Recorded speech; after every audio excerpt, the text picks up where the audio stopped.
How to toggle mute on Discord keybind tutorial.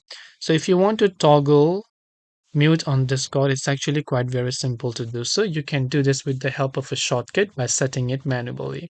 Open the Discord app and simply go to this option right here that says user settings and just go to user settings. And once you go to user settings, this is the kind of interface that you will see. Then from here, what you have to do is you will see this type of interface where what you want to do is under this app settings here, you can go to voice and video, right? So when you go to voice and video, you'll see all these other options, but you can also go to this key bind option here.